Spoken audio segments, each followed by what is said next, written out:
बड़वा की नर्मदा नदी में डूबते लोगों की जान बचाने वाले गोताखोरों को एसडीओपी अर्चना रावत ने सम्मानित किया। एसडीओपी ने गोताखोरों को नगद राशि देकर उनकी सेवा कार्य की सराहना की। बड़वा के नावघाट खेड़ी स्थित नर्मदा घाट पर रोजाना बड़ी संख्या में श्रद्धालु स्नान के लिए पहुंचते हैं।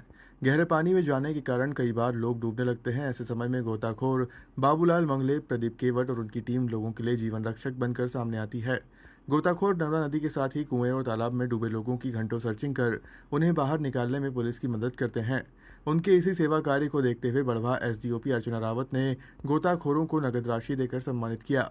एसडीओपी ने कहा कि लोगों की जान बचाने में गोताखोरों का योगदान अमूल्य है। उन्होंने नागरिकों से भी ऐसे लोगों का सम्मान और प्रोत्साहन देने की अपील की। नर्मदा घाट पर आए दिन कई श्रद्धालु आते हैं और जाने अनजाने में गहरे पानी में चले जाते हैं। चूंकि अभी सावन का महीना चल रहा है, इसलिए एसडीआरएफ की टीम भी तैनात है, लेकिन वहाँ के जो लोकल गोताखोर है, जैसे बाबूलाल केवट जी है, प्रदीप केवट है और उनके अन्य साथी द्वारा आप लोगों ने देखा होगा कि कितनी जिंदगियां उन्होंने अभी कुछ दिनों में बचाई है। उनका जो ये कार्य है बहुत ही सराहनीय है और इन्हीं क्योंकि आए दिन जैसे कभी कोई डेड बॉडी होती है तो कई थाना क्षेत्रों में भी उनके द्वारा हम पुलिस को भी सहायता की जाती है।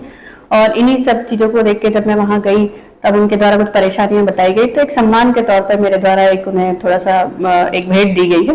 तो चूंकि उनका जो कार्य है, उनका जो एक हुनर है जिसको वो एक जिंदगी बचाने के लिए यूज कर रहे हैं, एक मानवता को बहुत ही एक बहुत जीता जाता एग्जाम्पल है कि अपने हुनर को लोगों की जिंदगी बचाने में यूज कर रहे हैं। तो उनका इस सहायता राशि या किसी इनाम से कंपेयर तो नहीं किया जा सकता, पर उनकी कुछ मुश्किलें हैं जो दूर की जा सकती है। तो मेरा आप सभी से भी अपील है कि जब भी अगर आप जाएं और आप लोगों को सही लगता है तो उनका ज्यादा से ज्यादा सहयोग करें।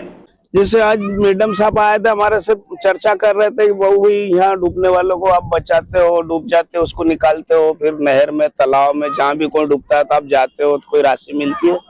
मैंने नहीं मिलती मैडम, तो फिर हमको लिफाफे में कुछ राशि भी दी उन्होंने और हमारा सम्मान भी किया उन्होंने और अच्छे से उन्होंने हमारा सम्मान किया सभी का कि भाई सभी भाई लोग जरा अब अच्छा काम करते हो।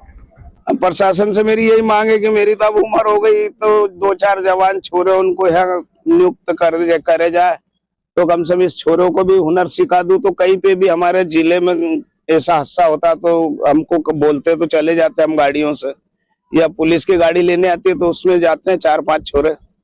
तो मेरी मांग यही है शासन से कि कुछ उनको रोजगार मिलता रहे छोरों को।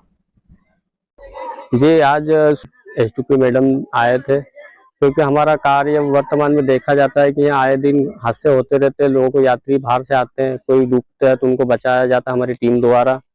और नर्मदा घाट पे नावघाट खेड़ी में और कई जगह बाहर कोई घटनाएं हो जाती है तो जिसकी डेड बॉडी के लिए हमको भी बुलाया जाता है बड़वा प्रशासन द्वारा, तो जिसमें कुआं, तालाब, नहर आदि जगह हमको बुलाया जाता है। तो आज ये सब देखते हुए आज हमको एसडीओपी मैडम आए और उन्होंने हमको आर्थिक सहायता के रूप से राशि देकर सम्मानित किया गया।